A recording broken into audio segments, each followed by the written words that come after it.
Ukraine and how this conflict is, in a way, transforming the EU's external policies and strategic priorities. So the floor is yours. Is it working? Yeah. Thank you very much, Claudia. Thank you, Susanna, for invitation. It's really a pleasure to being here for the second time in many senses. And since we are, I think we're waiting for the presentation. Okay.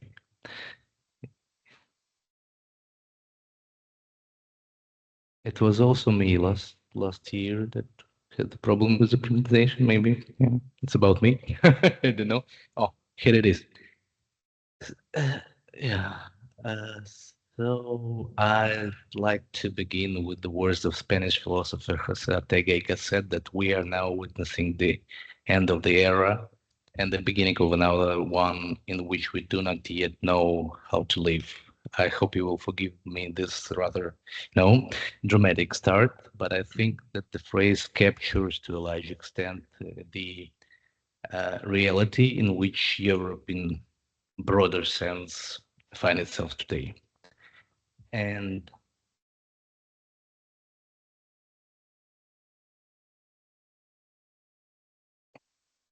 yeah, thank you. Okay. Since Russia launched this full invasion of Ukraine in 2022, Europe has experienced a dramatic and, rather rapid transformation. With the shock of war first, and then with a return of Donald Trump 2.0 to US presidency, it has shaken a long-standing views of European security based on transatlantic cooperation. And for decades, the transatlantic relationship were centered around NATO and US security guarantees, and it's always been a cornerstone for the strategic stability in Europe. But the new geopolitical landscape, I must admit, the European Union can no longer assume this framework as secure. And statements of new President Donald Trump administration questioning NATO and suggesting conditional support and for allies. I mean, it all has raised doubt about the reliability of United States as a security partner, and public opinion in Europe responded accordingly. In countries like Poland, Sweden, and even Germany, a majority now consider defense as a top national priority, and its significant rise reflects a growing security concerns in the region. But, the impact on Ukraine is far more significant. On the slide, you may see the percentage of weapon supplies coming from the United States to Ukraine in to compare with the other countries. And in a scenario where US reduce or even stops the support of Ukraine, which is feasible, unfortunately, the situation will become crucial. And Ukraine now not just only the victim of Russian aggression, which is obviously, but it has become a focal point for Europe to test its ability, basically to act independently and assert its role as a leader in ensuring at least regional stability. And the concept of strategic autonomy, which was a long time sort of aspiration for the European Union, has now turned into an urgent necessity. And okay, the erosion of transatlantic security order is not just a talk now. The Trump administration's skepticism about NATO, along with demand for Europe to spend more on defense and threats to withdraw from NATO, is a signal for bigger shift in US foreign policy.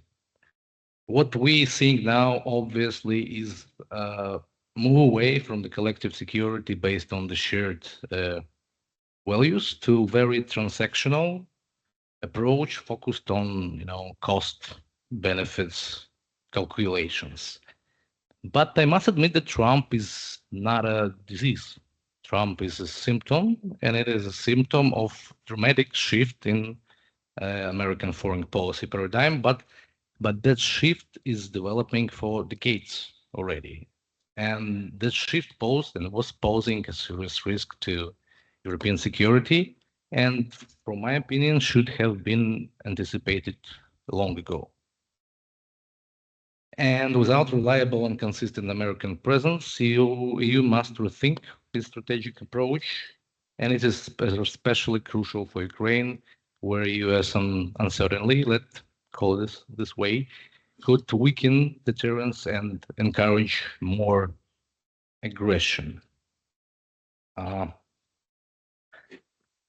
Sorry for a bit, squeezed infographics, but there's a lot of countries in the EU, so yeah.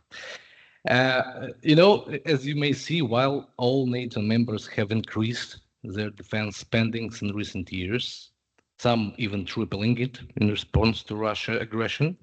I mean, probably those who take it seriously.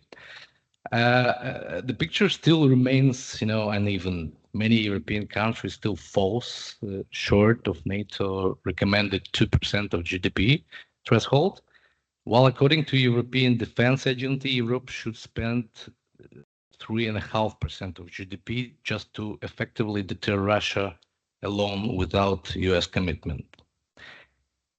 And on this next slide, which is also a bit, pushed down, you can see a list of NATO members who spend more than 2% of GDP on defense.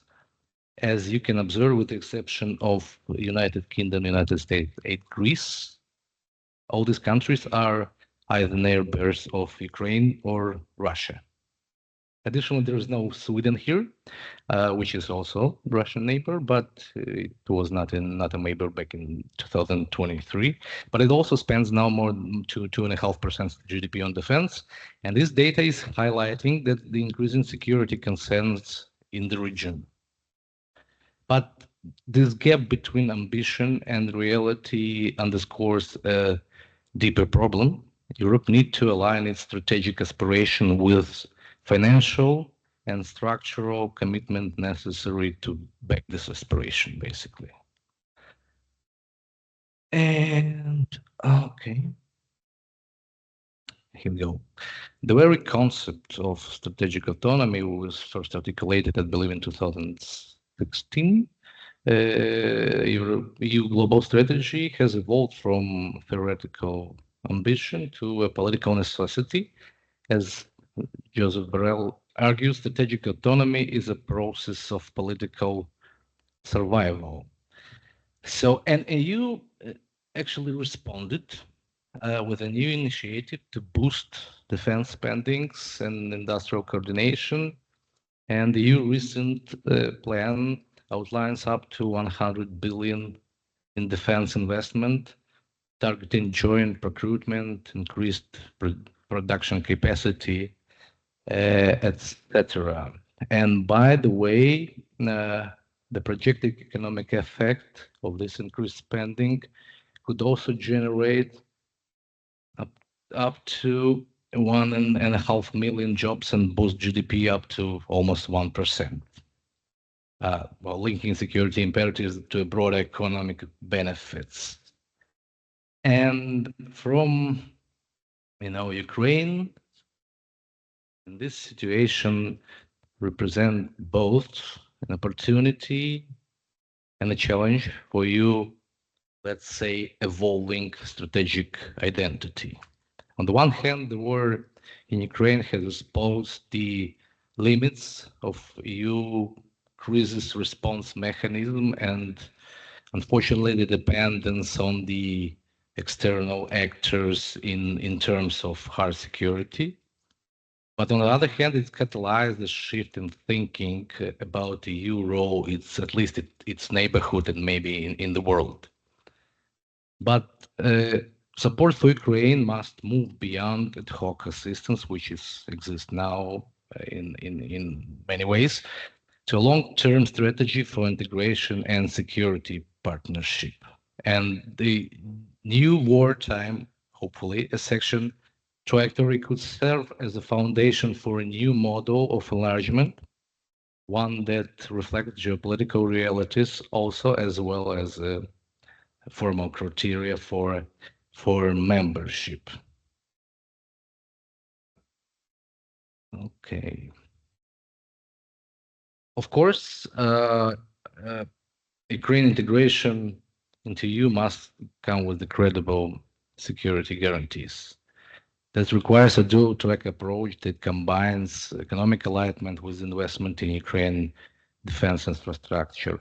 As you may see, the public support for NATO in Ukraine still remains high, almost like 80%, but there is a growing recognition, unfortunately, within the country that NATO membership is unlikely in the term, and you will see in the other slide that even in Ukraine, fortunately, there is a sober understanding that the full accession may not be feasible in the current security environment. Therefore, the responsibility for providing, let us say, interim security guarantees is shifting toward the European Union and the coalition of willing partners. And security cannot be separated from the integration. And speaking about the leadership, do you have time still? 1 minute? 5. Okay. So, okay.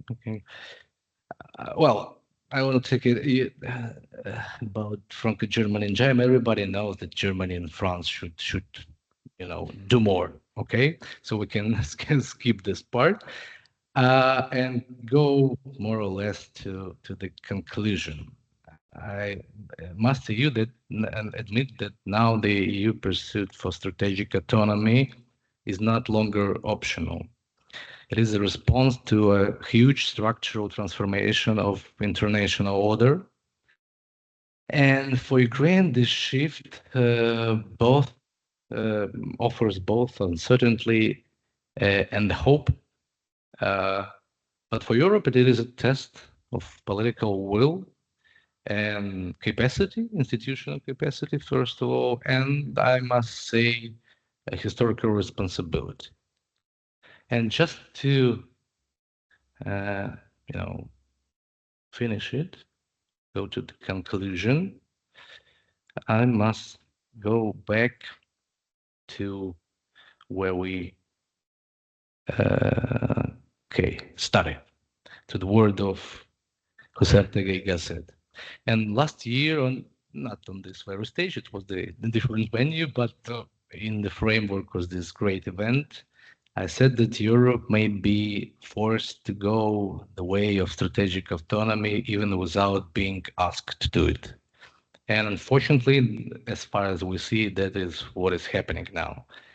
And as far as now I'm residing in Germany, let me go a bit to the political context of Germany. Both chancellors of Germany, previous one and then forthcoming, address this situation, this transformation. First one called it Zeitenwende, and the second called it the Pochenbruch, which is a different word, but in essence, they mean the same, that the historic rupture, a turning point. And it means something important. There is a recognition of the scale of the moment in European capitals. And my hope is that Europe can now move from the recognition to action. Because if we're speaking today in the framework of democracy dialogue, we must admit that possibility that Europe may be soon be nearly only one place in the world which is still committed to preserving democracy. So let us be ready to protect it. Thank you so much. Thank you so much, Alexei, for sharing with us your detailed analysis of the impact of the use of the war in Ukraine, and also for your deep perspective on this topic. I just want to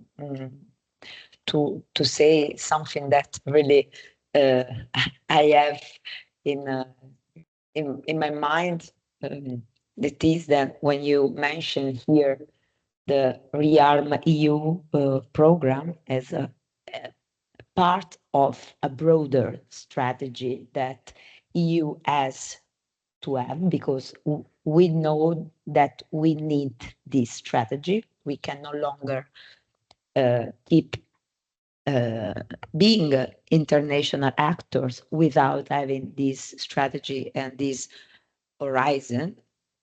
But when the ReArm-EU was presented, it seems to me that it has been a real failure of the European Commission communication strategy, because it arrived in this very aggressive way, the idea of having defense strategy and using the rearmament as a tool without explaining more in depth to European citizens how this strategy would work. In fact, then the Commission did step backwards and try to explain the broadness of its project. And now, last but not least, we have Catherine Vieidon from the European Union Federalist Group, Europe. She will offer her perspective on the role of the EU in post-multilateral world. Catherine, she's a former senior EU official. She has a long-standing experience in the European Commission, and now she's an independent expert in European affairs. Her presentation is about the role of the EU in a post-multilateral world, and I think she will critically examine the future of international cooperation and the EU's evolving role in it. So thank you for joining us again, because it's not your first time here with us. We are very happy to have you back in Brindisi. Many thanks, Claudia, and many thanks to Susanna. This is my second time in Brindisi, and I'm very happy to be here. I won't inflict on you an attempt to speak in Italian, because I think I would be very quickly running out of vocabulary. So I will shift back by default to English. And my title was vague, but and I won't repeat the several steps and happenings and shocks that the world was confronted with, and the EU in particular, because we've been discussing this since this morning. But very obviously, the Commission took on board the necessity to change and rethink its traditional policies. The first word was Mrs. von der Leyen's in 2019 geopolitical commission. At the time, people were shocked. What does that mean? You know, we are a technical institution, etc. But it was, I believe, a very deep intuition as to the change of the multilateral pact and the international environment. As a regional organization, which is what the EU is about, in a state-centered world order, the EU leverages its trade policy and the sanctions regime attached to it. Today, because traditional allies in particular are becoming unreliable, a radical rethink is needed. So I will attempt to tackle three different issues, which is my attempt to understand the shift of the role of the EU in this post-multilateral world. First, I would like to rediscuss what is very well known as the Brussels effect. That is, the traditional tools that the EU and the Commission in particular users in the broader international setting. Then shift to a definition of de-risking, not decoupling, as the words go, and the attempt to have a proportionate response from traditional allies to systemic rivals.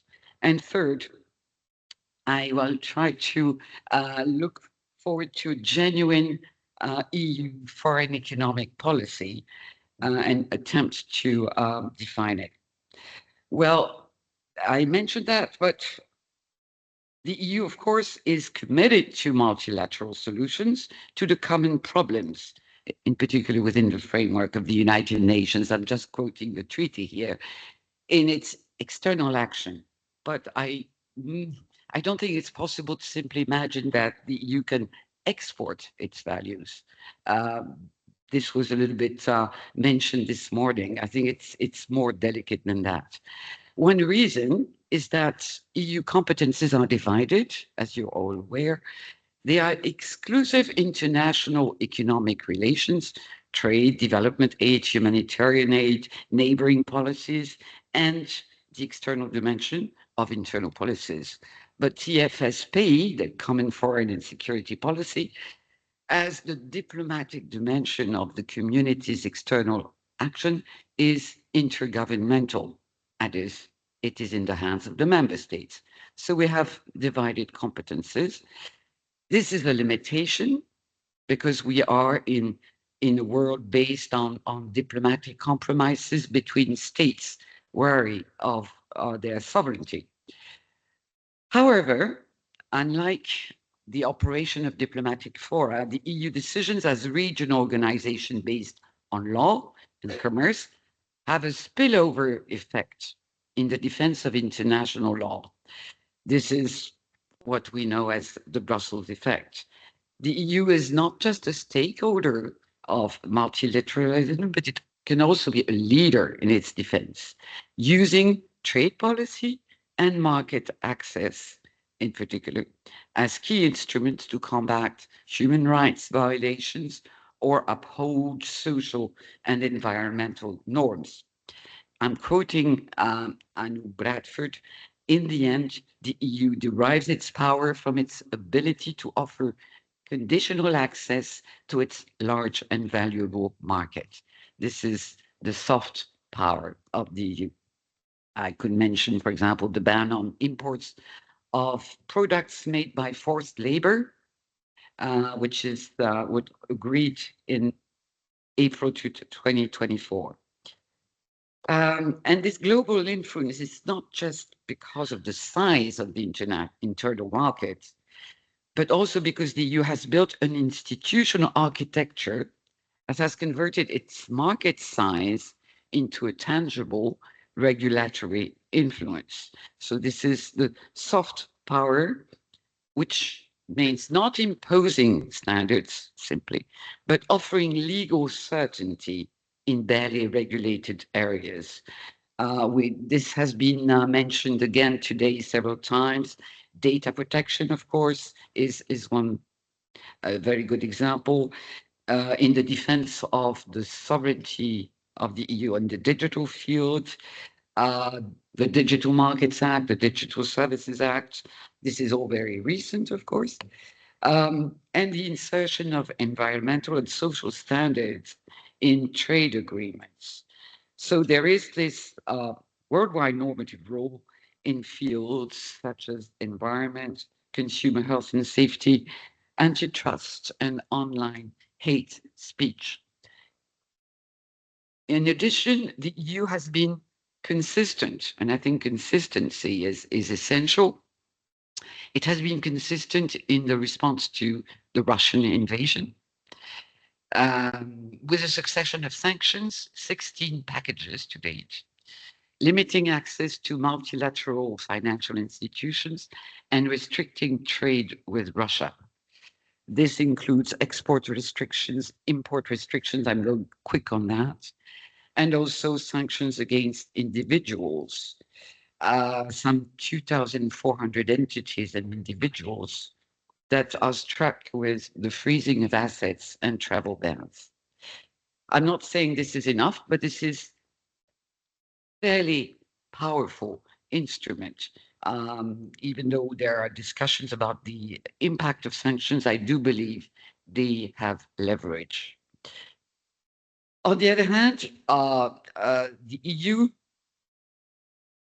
is confronted with the need urgently to reconstruct its strategic autonomy, which means steering a middle course between free trade and protectionism, because the EU today needs to preserve and construct alliances. This is what Mario Draghi called statecraft or foreign economic policy, which must take account of the need to de-risk dependencies, gas, electric cars, what have you, diversify supply chains in critical areas, because we ignored dependencies or dangerous dependencies for a good while, and this is turned against us. On the other hand, this very harsh constraints on the EU could be a major incentive to accelerate the EU's energy transition. And this is where we are today. It's we must go forward with determination.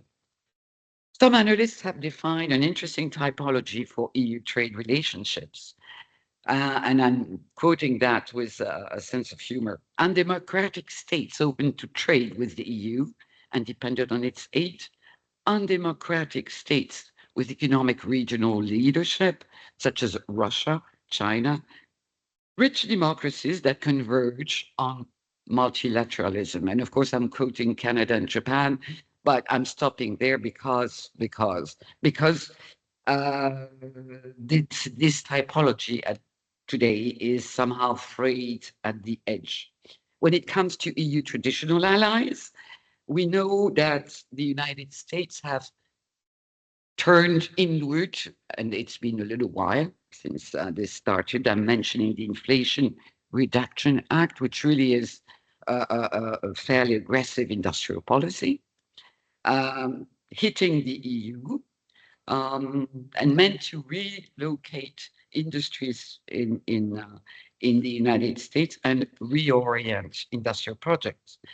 The Liberation Day of 2nd of April was another a step forward, because of the rise, well, of tariffs to 25% on all steel and aluminum imports from the EU. The EU is making ready with the first round of countermeasures, but okay, 21 billion euros, I will skip that. But on the other hand, because the EU has a deficit, and this is a reversal of the Trumpian reasoning, the EU could take advantage of its trade surplus, the trade surplus that the Americans have in services, because dependence can also be a weapon. Imagine, this is very, it's a projection, EU using the size of its single market to target the American tech giants and digital and financial services. Just imagine, that could be painful. But of course, the EU does not want trade war or full trade war as such. And it wields the weapon of negotiation and proportionate retaliation still.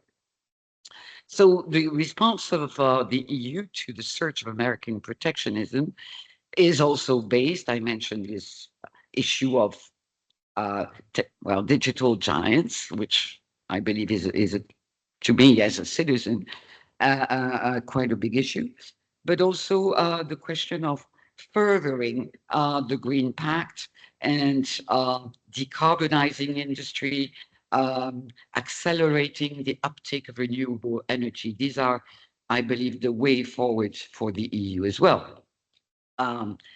And this is an example of the pragmatic line, that is what I believe is the EU line, combining own initiatives to strengthen its resilience to trade wars and the necessary flexibility due to the changing attitudes of its allies or of rival powers. Just a mention of the BRICS summit in Kazan, if you remember, and the fact that the EU is trying to define a line in regard to the global south. Um, there are tensions. I'm thinking of deforestation, for example, uh, which raised protests from Malaysia, Indonesia, the United States, and Brazil that claimed this was a unilateral and punitive instrument. We do have to find a balance there. It will be pragmatic, of course. But the European soft, cautious approach, I believe, is a signal of its willingness to avoid decoupling, and I think this is important, and support cooperation in defense of global commons. This is not exactly weakness. Now, looking forward, and I will have to go quickly, I'm aware, um,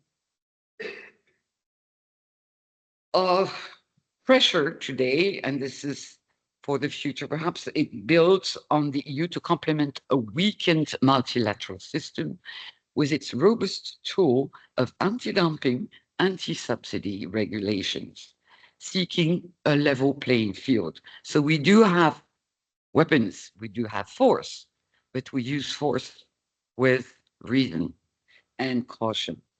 I could mention the system to screen foreign investments. That's October 2020, the foreign subsidies regulation since mid-2023.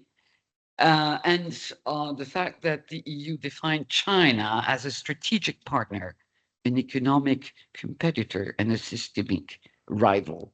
That was back in 2019. So a fairly complex approach, signaling repositioning on the part of the EU to better defend its interests while aiming to play a stabilizing role in great power relations.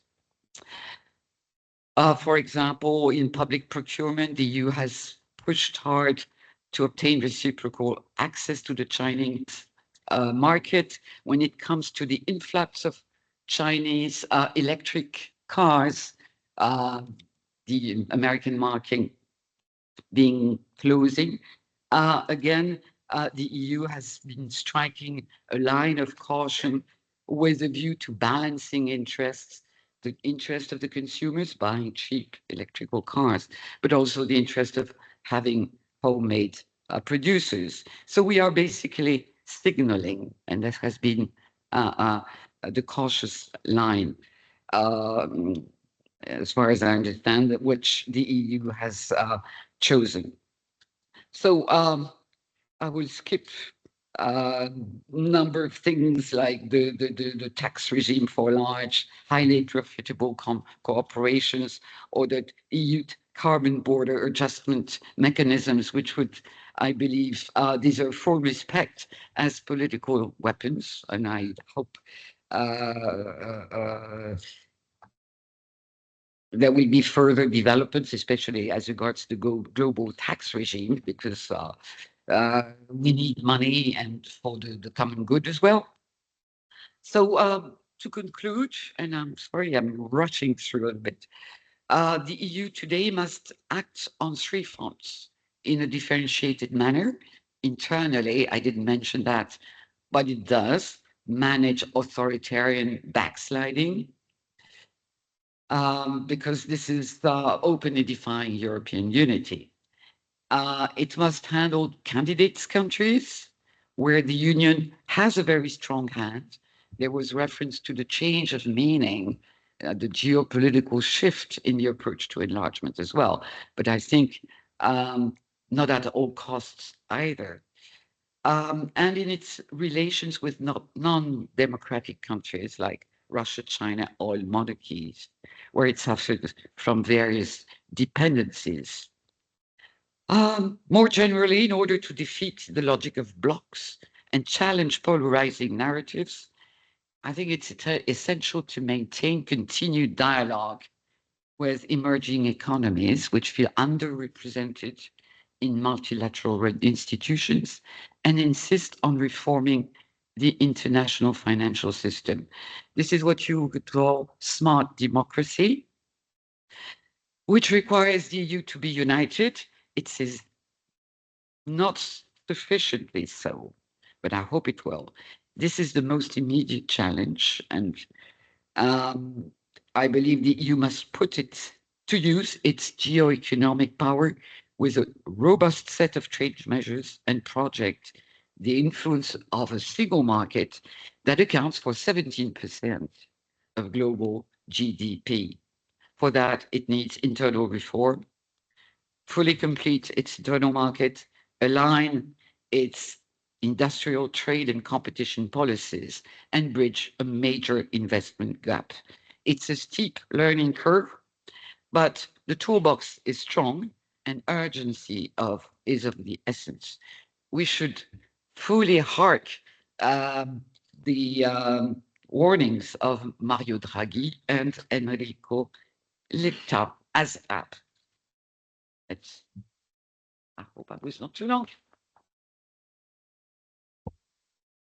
Merci, thank you so much, Catherine, for broadening our reflection by underlying the importance of strategic partnership and also for sharing so many examples of your roles in negotiation, dialogue, and your speech gives us now the chance to further broaden our perspective and to move well beyond the borders of the EU. And I kindly invite to join me our three last panelists. You can stay, you can just move on my right side and you can just stay there. Yeah, we can stay all together for this final part. Together is better. It's always better. You can stay there. Yes, you can come there. There, on my right. New panelists on my left. Yeah, la presentazione.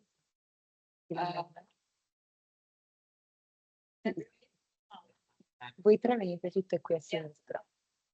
Ok, così state vicino al computer. Chi deve attivarmi? Paola? Sì. Là.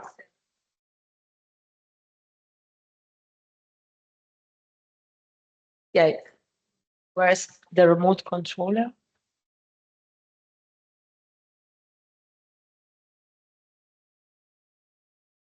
Thank you so much. Il telecomando. Sorry. And the water is.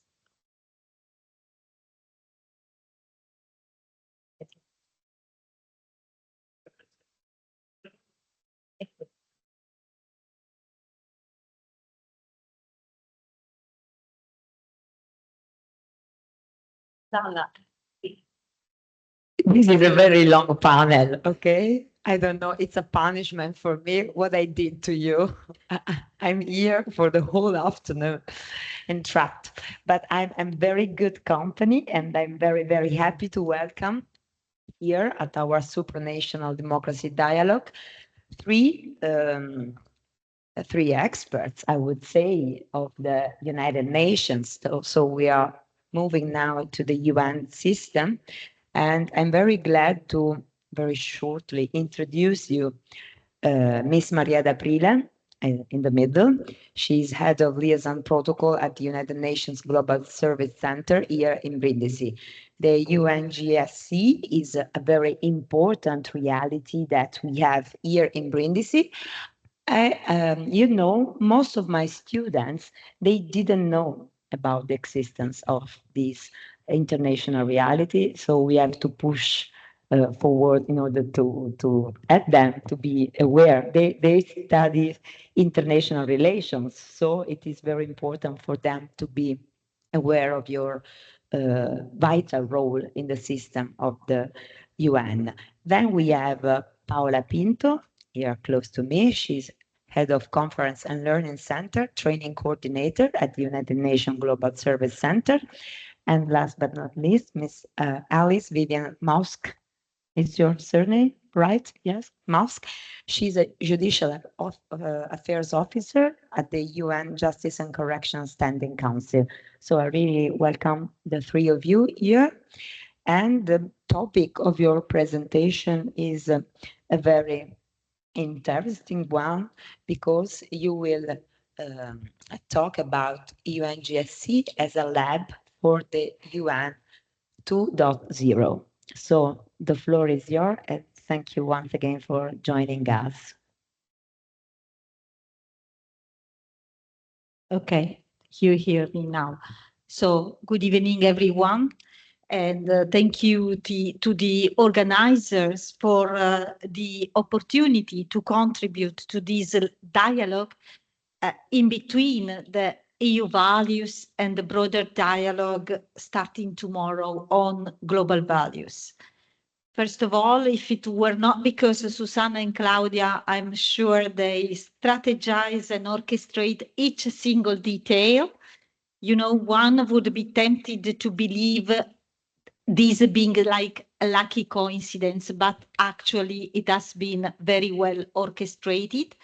Because when we talk about huge transformation of international order, having a reality like the United Nations Global Service Center in a city like Brindisi is really like having a wide angle lens mounted on a small camera. Now, today, yes, we're going to talk to you about us as a laboratory of the UN 2.0.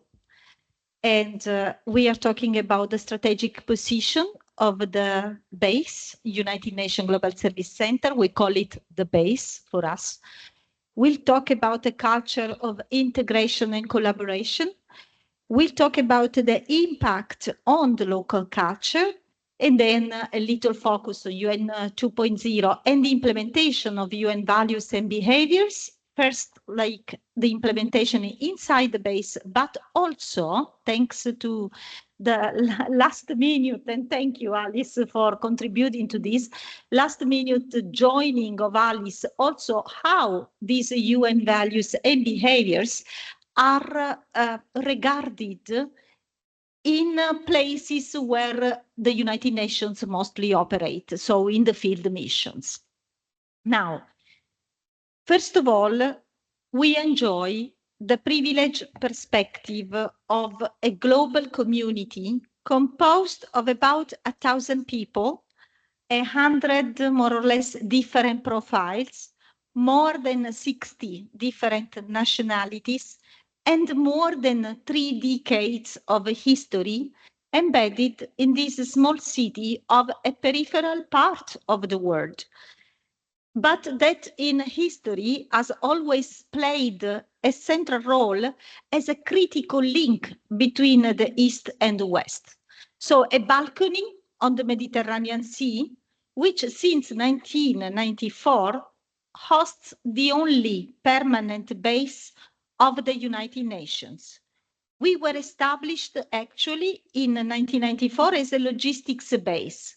In 1995, we were only 23 people. Today, from Brindisi and Valencia, which is our twin technological center, we provide logistics, engineering, environmental, and digital technology solution to the whole UN community, which is made not only of the peacekeeping and peacebuilding sector, but embraces also all the UN agencies, funds, and programs that within their mandate provide any sort of crisis response to emergencies worldwide under the UN umbrella. What do? We build camps, we find water, and we build wells, we build roads. We ensure that wherever we operate, be it in a desert or in any remote center of the world, colleagues can communicate with other colleagues in any other part of the world. Why am I saying these things to you, because our peculiarity consists in the integration of the functions. In essence, whatever technological solution we devise, this technological solution is constantly applied to needs of supply chain sphere. What do I mean by that? Try to think, for instance, about a heavy truck stopping in the middle of a desert because there is a spare part that has been broken down and cannot move from there. But what we do is, because we apply 3D printing technology to that, we allow through a simple technical sheet to produce the spare part. And in less than you can imagine, the truck can be operational again. Or, for instance, think about provision of maps, like the ones that Google Maps produces, but for very touristic places. Unfortunately, where we operate are very far, are places that are very far from being a tourist attraction. So our colleagues in Geospatial Information and Technology section, they do provide detailed maps for other colleagues to operate safely and security in the field. Because these are really the theater of our operation. Or think about also the possibility to help with the remote infrastructure platforms that detect water consumption, energy consumption, fuel consumption. And also think that all of these requires that we, all of us, more or less 1,000 people, work side by side every day. So collaboration among us and integration of a function is what makes of us a living laboratory of this global culture. And this gives me the idea that this has to deal with the concept of the purpose. Why do we do what we do in the way we do it? We are not a commercial entity.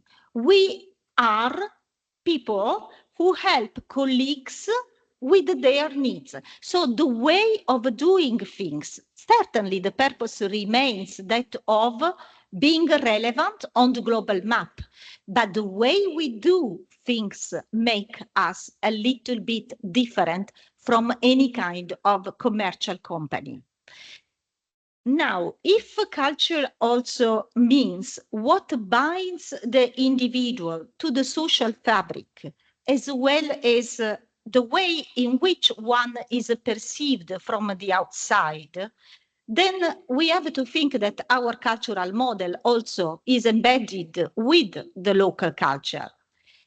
And for instance, I have to speak to you about the level of collaboration, which was great. The moment when we had to travel to Ukraine to support the humanitarian cluster in order to allow the Atomic Agency of the United Nations to reach Zaporizhia. No other entity but us could provide these armored vehicles. And the level of collaboration and kindness that we received from all the provinces that we had to cross in 2 days with this huge convoy of UN armored vehicles, not only across Italy, but in all the other European countries, and that's where also the connection is between the European Union and UN values. All these European countries enabled us to arrive safely to the border of Poland and then to Zaporizhia in 48 hours. And this talks about the extent of collaboration that we establish in our daily practice. Not only that, with the university, we have a master course in international cooperation and peacekeeping in Brindisi because of the presence of the United Nations.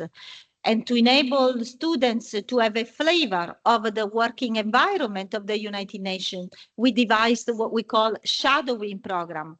Or for students of the high schools, we devised the learning by experience program so that they can stay with us 15 days and, more or less get acquainted with the standard practices of operating in a UN environment.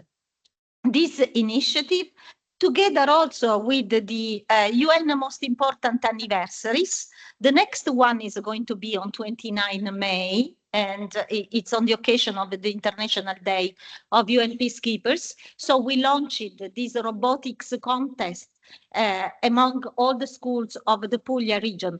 Well, this is our way to build a cultural legacy around the UN values, which after many years of best practices, and out of our own mistakes, I have to say, and also our own misperceptions, finally have been put in writing within the framework of the Quintet of Change. And Paola, my colleague, coordinating the Conference and Learning Center of the United Nations Global Service Center, we talk in a moment about the UN values and the Quintet of Change and the framework that governs the UN values. Over to you, Paola. Thank you to you.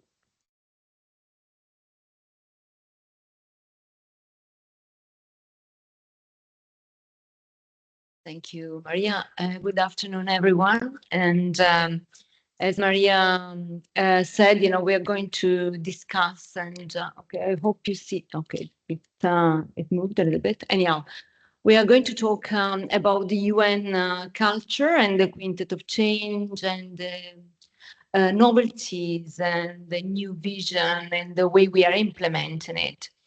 So as you can imagine, I mean, UN is a changing organization. It tries its best to stay relevant, to develop, and to modernize in order to make sure that its values and its operations remain, I would say, not just relevant, but also are then incorporated through the actions and the programs of the organization. The UN 2.0, maybe this is something you have learned about or heard about, is a new vision. So the first vision of the UN is UN 1.0, which is the one of 1947, 48. This is a new vision. It's a modernized vision of the organization for a more agile, data-driven, digitally enabled, and forward-looking organization. And it's basically spreads in I would say, many different years. The concept was launched in 2021.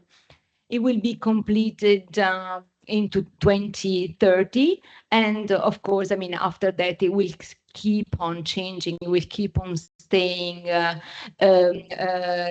updated and move ahead. So it's a continuous evolving concept. Okay. And as you can see, I mean, this is a concept, this is a vision, but how do we translate the vision into tangible aspects? As Claudia was mentioning, we are technicians or technical or experts. I believe, I mean, in the role of learning manager, I consider myself as I would say the technical arm to translate a vision into practical actions to make sure that the colleagues have the skills and the support that they need to operate according to the values and the, I would say, whatever the new culture is bringing into the organization.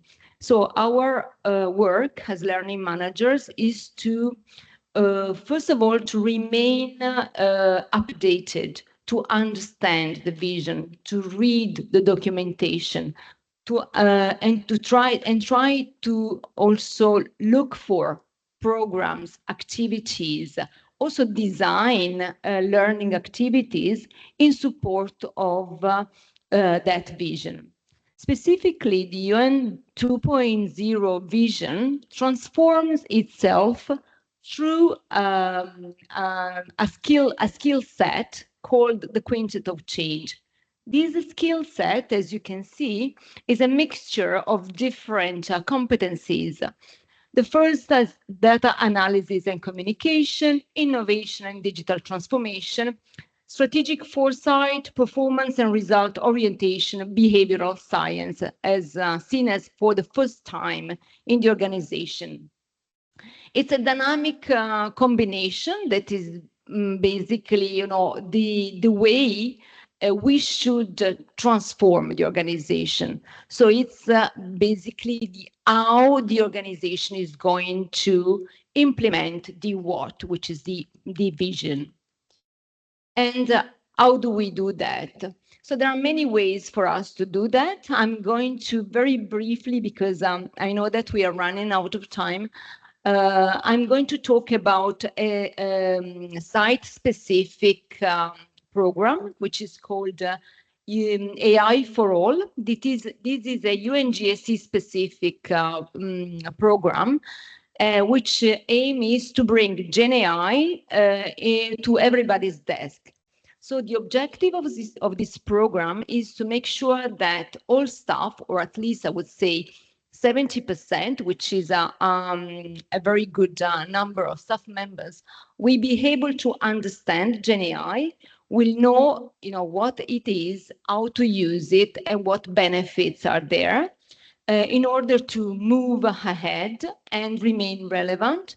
And also to present the programs and little projects embedding Gen AI.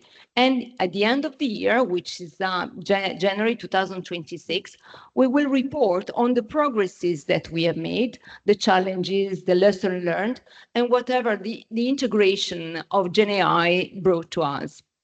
So this is the way we have translated the innovation and technology skills or competencies indicated in the Quintet of Change in the UNGSC.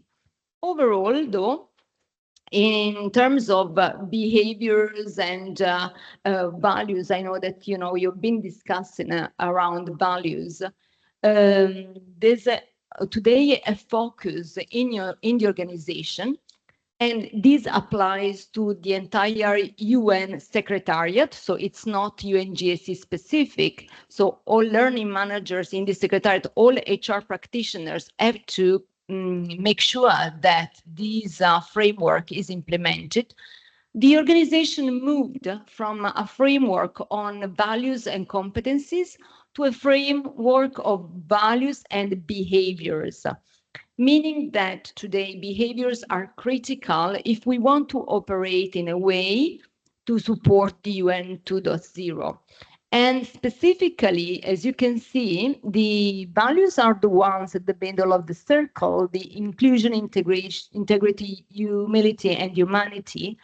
And the behaviors that we need to demonstrate in our daily work are connect and collaborate, analyze and plan, deliver results with positive impact, learn and develop, adapt and innovate. Okay, but the challenge here is how do we make these behaviors, or how do we make the framework a living document?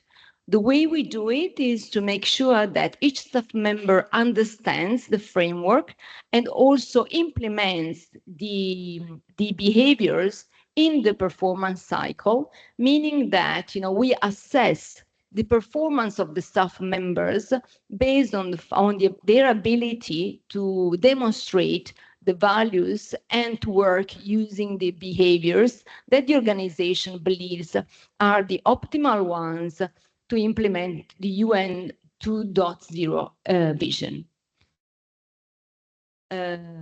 Okay, I think I can now leave the floor to Alice for her part. Thank you very much. Yes. Good afternoon, everyone. I have a very good news for you. I am the last speaker for the day. So just a few more minutes more. So after the presentation of my colleagues, I will be providing, let's say, a testimony from a practitioner's perspective, with a foot in HQ and a foot in the field. But what is important to say is that sometimes the baseline is very low in implementing all these values, behaviors, in achieving innovation. For instance, in the photos you can see here, I mean, there are so many photos that we could have displayed here. We have so many. But just to give you an idea, this is a project I supported in South Sudan for deploying a mobile court hearing to a region where there's no formal justice. So basically what we do, we bring judges, prosecutors, lawyers in a chopper, and we bring them to the region so that there can be some formal hearings. So this is just to give you an idea that the baseline sometimes is really low. So first of all, I would like to give you a little bit of background on the team so that you understand a little bit where we're coming from. So the team I'm part of, the Justice and Corrections Standing Capacity, is part of UNGSC in Brindisi, but it belongs to the Department of Peace Operations, Office of Rule of Law and Security Institution that you can see in blue here. It's the third square, yeah, in blue. So basically, it is a small field-oriented rapid response team. So actually, I'm happy that I'm here today. And I was a last-minute addition. That's why you cannot find my name in the program, because most of the time I travel in support to field requests. And it's a team that provides support to peace operation and crisis-affected settings upon request in the area of rule of law, justice, and corrections. And since the team was operationalized, we've carried out 175, that's the next one, I think, 175 deployments to 34 peace operations and political missions in 25 countries across 4 continents. What we do, we support the establishment of new mission, the drawdown and closure of peace operations. We devise and advise on political and rule of law strategies to build and sustain peace. We support reform processes to strengthen the justice and corrections institutions. We support accountability mechanism and the investigation and prosecution of serious crimes. We also support capacity building of rule of law, justice, and corrections institution and empower people to seek redress and legal protection.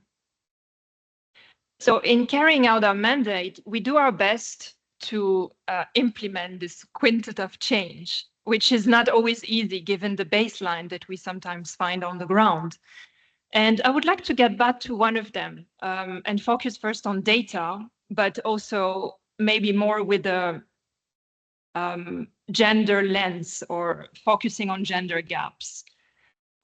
This year marks 30 years after the adoption of the Beijing Declaration and Platform for Action at the World Conference on Women, and also 25 years after the adoption of UN Security Council Resolution 1325 on women, peace, and security. But we are still experiencing today a mixed moment for human rights, as we said earlier. We have reached a point where progress has been achieved in many countries, certainly, but where hard-won gains are being reversed elsewhere. And we alluded to that already earlier today. And our Secretary General refers to that as the pushback on women's rights. And where do we start here? First of all, to be able to devise solutions, we need data. We need data, we need to analyze the data, and we need to develop solutions based on that. So we help collect and analyze data to measure gender gaps in the justice sector. We develop tools and we build the capacities to have that disaggregated data and to develop strategies to address inequalities. We give a voice to marginalized groups and we contribute to empowerment. So on the first 2 photos here, on the upper ones, for instance, just an illustration, what you can see here, it is a deployment that followed the analysis of cases of conflict-related sexual violence in Mali, the analysis of data and the definition, together with the authorities and civil society, of criteria to support the development of a prosecutorial and case prioritization strategy for sexual violence cases. And also in an era where dis and misinformation is increasingly shaping the way people think and people act, we also make sure to check and gather information firsthand. So the 2 bottom photos are taken in South Sudan and Darfur. And here we are having discussions with women from a particular community in South Sudan, explaining why they don't report cases of violations committed by the military. And on the second one, the bottom one, it is a discussion with internally displaced people in Darfur that help us build some lessons learned for the future. Second, digital. In a number of countries that we support, we have supported projects to digitize the justice sector. There are many examples I could provide here, but here, for instance, on the first photo, it illustrates a working session in Mauritania where we were discussing digitizing the prison registries. And the second photo was taken in Mali, where there was a huge gap in terms of criminal analysis by the judicial investigation unit the specialized judicial unit in Mali that is actually investigating cases of terrorism and transnational organized crime. Third, innovation. We talked a little bit earlier about the EU response to COVID. There was, of course, a UN response to COVID, and there were specific tools that were developed, and there are tools that have been developed too in anticipation of future potential pandemics to enhance the preparedness of the justice sector. In other settings, we have also supported reform processes to introduce the admissibility in court trials of digital evidence, as well as special investigation techniques. Strategic foresight. In many countries, we've undertaken a number of lessons learned to inform future peace processes, such as in Liberia, in Darfur, in Mali, just to name a few. And strengthening analytical capacities is key to inform political strategies and political and rule of law strategies. For instance, in West Africa and the Sahel, we supported a study on judicial governance that actually highlighted to what extent judicial independence was being undermined and how the judiciary was being instrumentalized. And we identified that as a predictor for unconstitutional change of government. Right after we issued that study, there were several coups actually that were reported in that very region and that confirmed our analysis.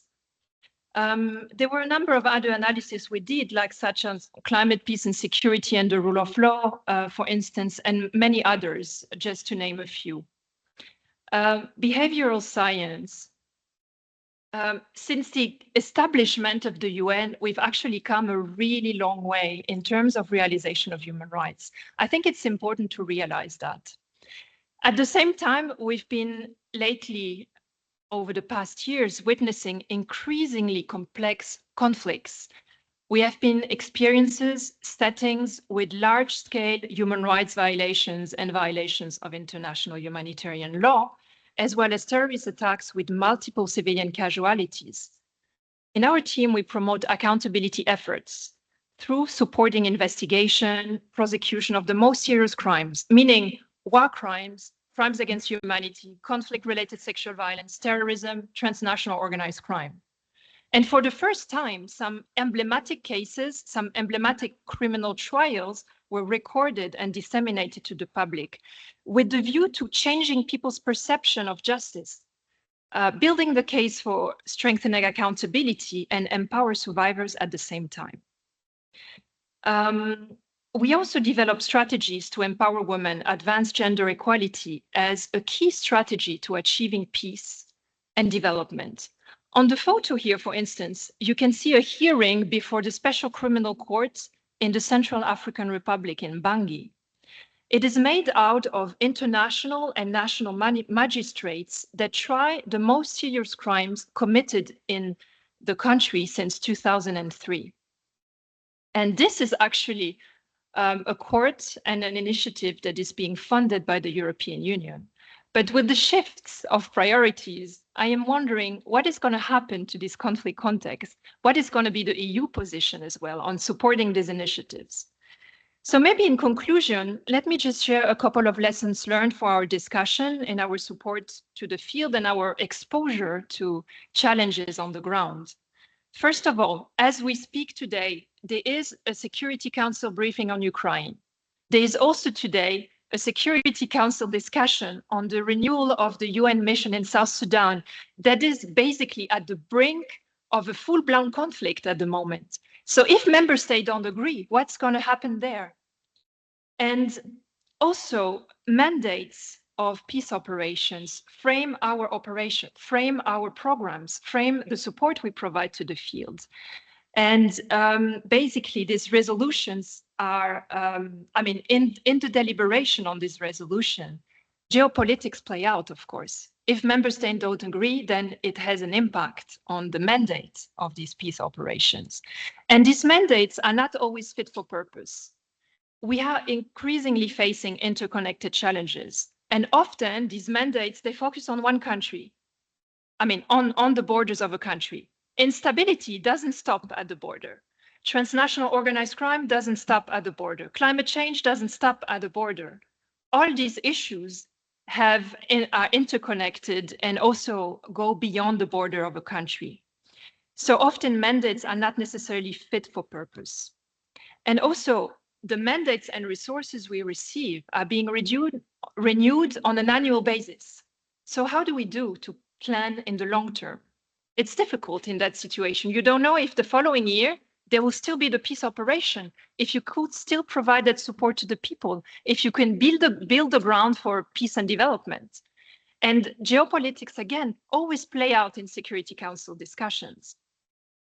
Political dialogue. Oh, it was the last one, sorry.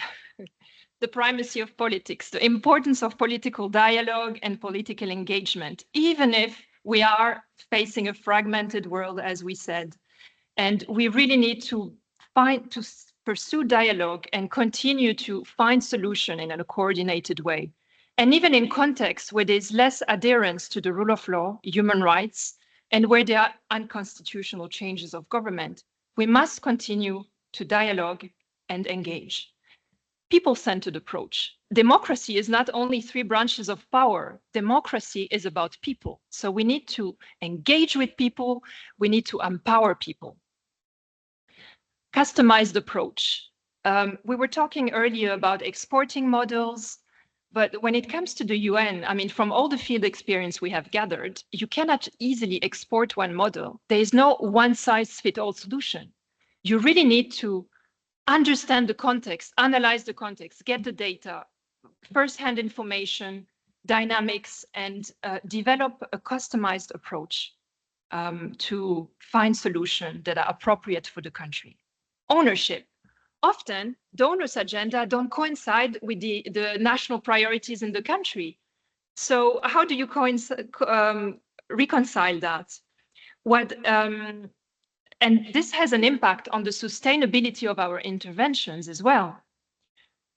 Since, for instance, the EU may have some priorities that are not necessarily the priorities in a country. And what we also find is that often donors on the ground would, there may be some overlap in the interventions. So that's why we really need to coordinate. Agility and responsiveness. We need to be better, to get better at anticipating and responding to crises, as we said earlier in relation to the EU, for instance. And if we fail, we have to try again. Democracy and peace are complex processes, but peace cannot wait. Definitely, peace cannot wait, and peace is worth trying. Thank you.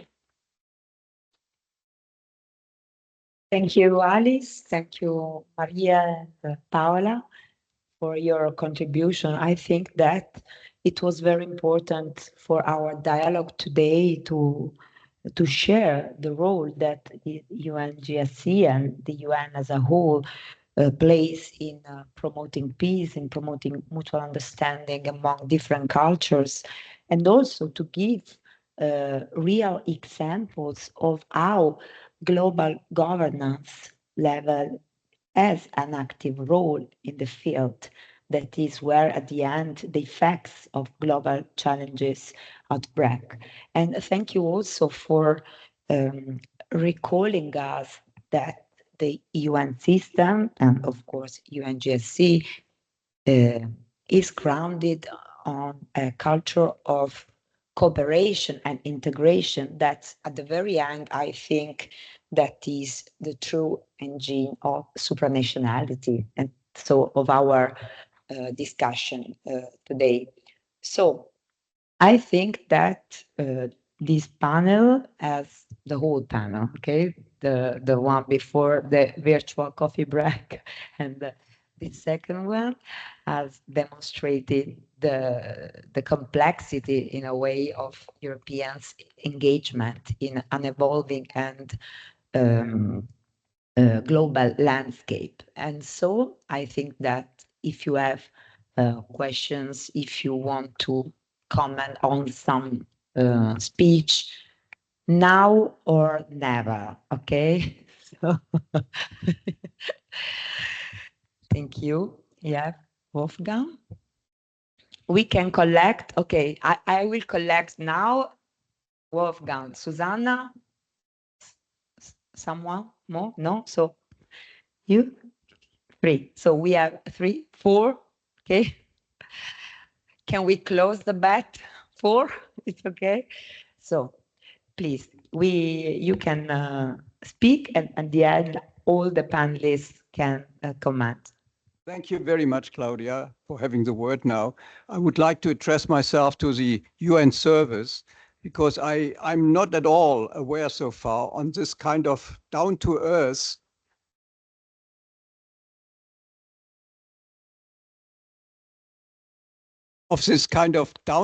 service that the UN provides.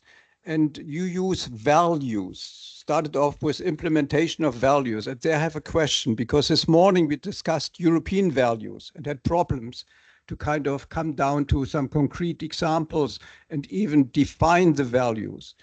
You say UN values. These are usually called universal values. And I have problems, because when you go to Africa, these are not anymore the so-called Western values. We talk about the global South and their differences, cultural difference, whatever. I've been in Asia for a long time, and I think it's even farther away from Western values. How would you define the difference between Western or even European values and the values you implement in Africa? I think it's very difficult. Claudia, can I take this? Because then I have to leave. So maybe, okay. So I'll take this and, of course, leave the floor to my colleagues if they want to contribute further. Okay, what we have is a set of values that we call the UN values. As you said, I mean, depending on the interpretation, they can be also, let's say, considered, humanitarian values, more Western, more Eastern. Okay, the important thing is for us is that we are able to define those values and those behaviors. And indeed, I mean, I was not able to bring the full framework here, but each value and each behavior has a set of indicators that precisely define what each of those values and each of those indicators really mean for us, indicating, the right behaviors we should be using to demonstrate them. So we won't say they are Eastern or Western values. We will call them UN values as long as we call the UN culture. And, because as you can imagine, in an organization with, so many countries, representations, we cannot embrace all culture. So what we need to create and what we have created is a UN culture with its own ways of communicating, its own ways of behaving, its own ways of interacting. So I would invite you, I mean, I understand that you're curious about that, to further explore the UN websites where the definitions of the values and behaviors are clearly given. Thank you. Alice, maybe you want to contribute? Yeah, just to say that there was a whole process for that, because the UN was trying to redefining its way of working, and all the UN staff were consulted on that process. So it's more an organizational culture that was, there was more a commitment to renewed values, so to say, and these are 4 values around inclusion, integrity, humanity, and humility, exactly, these 4 values. But it was a process of consultation within the UN to understand, okay, where do we want to place focus on which values in our work, and how does that translate in the support we provide? And by the way, an organization as big as the United Nations, 194 countries covering from one side to the other of the world, nothing moves without a general consensus, nothing. And this is also the reason why the perception is of an elephantiac organization moving at the step of an elephant. Because, I mean, in order for things to move forward, you need each single country, member state being part of the organization to say yes to that kind of a progress. So again, just to reinforce and complement what Alice was saying. Thank you. Thank you for your question.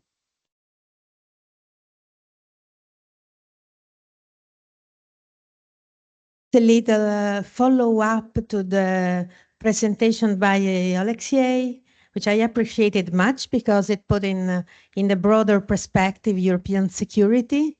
It's about the slide with the, the 800 billions mobilized or to be mobilized from now to 2030.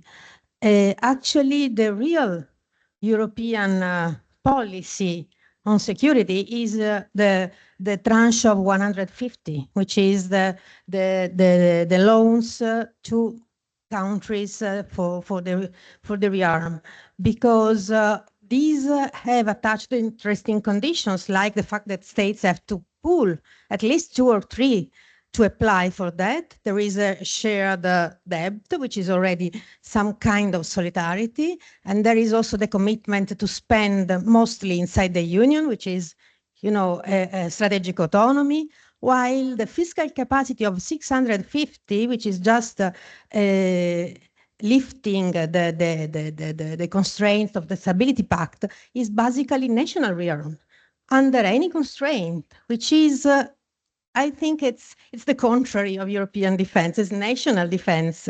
So I understand that a genuine European defense in the short term is impossible. I think that pooling and connecting national capacities with a safe instrument is the second best, probably. I don't like very much the national rearm, also because we have talked about the rising of right-wing parties wherever in Europe. So the two things read together are quite scary.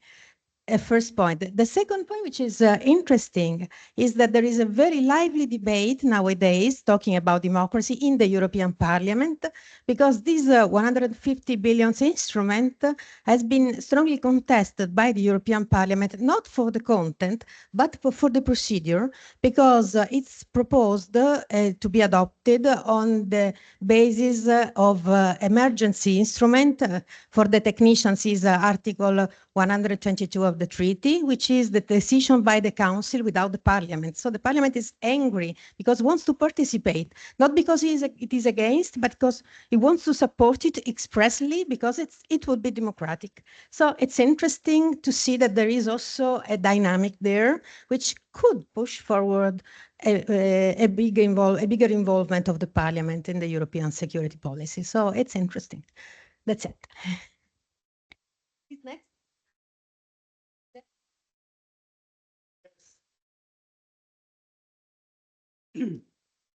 I'm interested to ask, I was interested to hear your presentation, especially as you get practical experience on the field. And what I hear is you're making progress in some fields, and in other, due to external events, the challenges are becoming more extreme. So you have two competing forces. It's a bit like somebody building sandcastles on the sea, on the beach, and the sea is coming in and just washing them away. So I was interested in hearing if you could redesign the system of international governance to make something more effective, outside your position, obviously, because at the moment you're in a specific position. But if you could redesign the international system of governance, what would you change?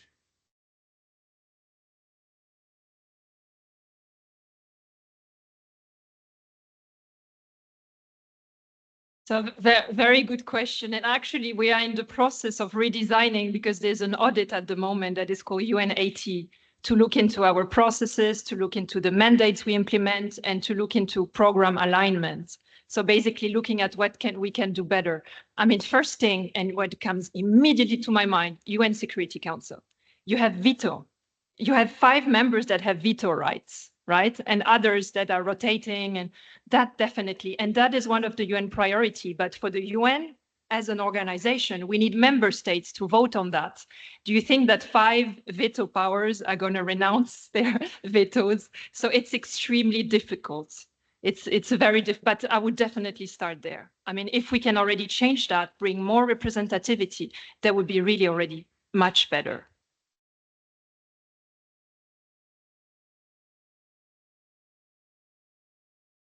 Carolina, okay.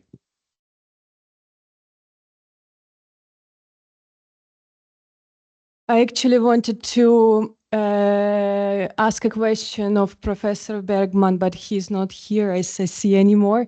But I wanted a bit to reply also to you, Wolfgang, when you're saying about Eastern and Western identity. I think we should focus more not on European identity and European identity is better or worse, but more on some kind of what Jeff Alexander is talking, inclusive identity. So including what a lot of different identities, for example, of the European Union is including that unity in diversity, right? So and not and basically combating and opposing not to some European or Asian kind of identities or whatever, but on the anti-genderism, far right, and the rise of authoritarianism.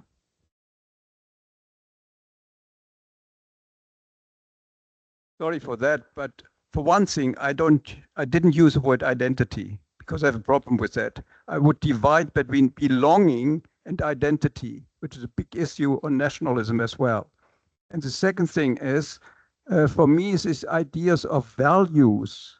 It's very difficult because values come from morals and cultures, and there are differences because of climate, north, south, east, west, and there are, my experience at least, I was in Japan for a long time, is the other extreme to the United States of America.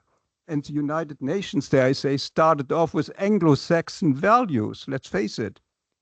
Truman, Roosevelt, Churchill, and they are still implemented. And the idea of the Security Council is one expression of these values, that the victors in plural, are still in power.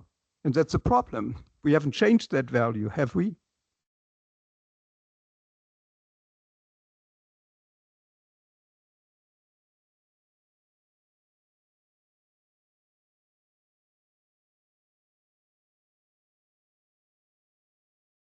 Okay.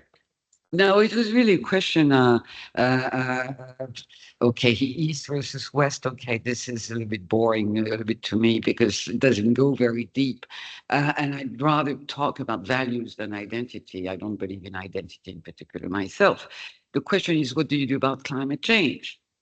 I do believe there is a space for debate and dialogue between different cultures worldwide. I mean, we're discussing about global commons. So I'm not too happy about polarization or binary oppositions, if you like, even though there is a point about ignorance, arrogance, and dominance.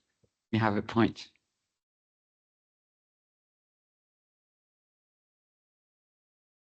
Yes.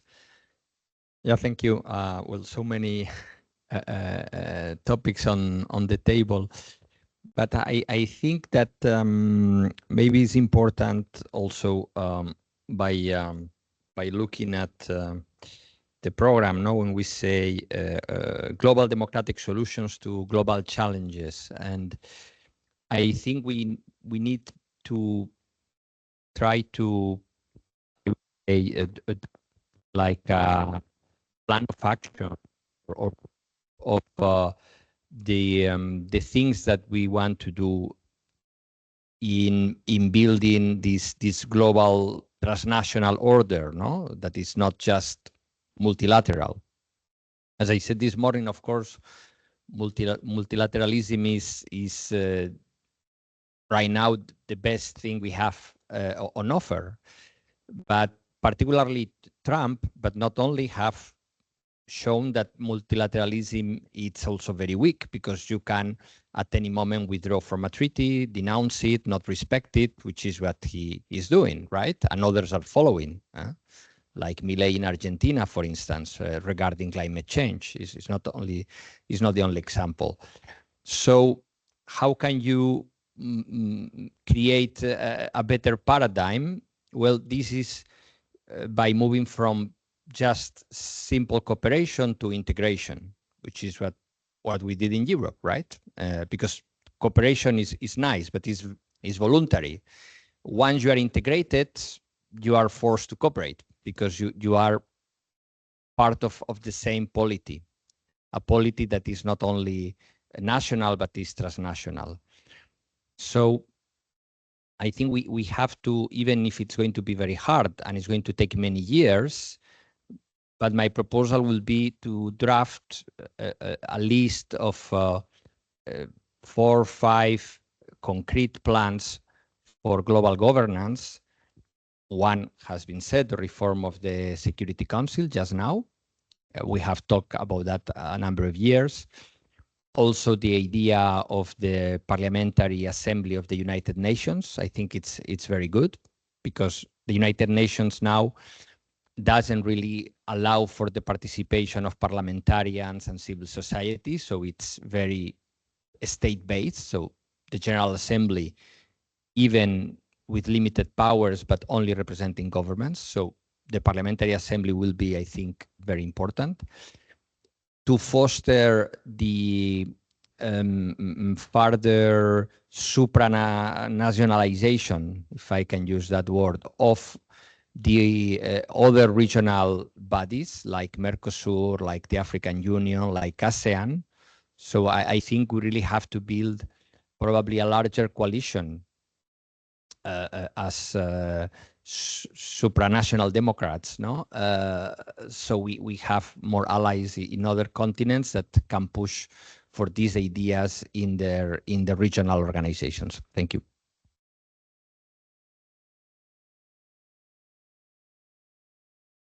Well, anyone else?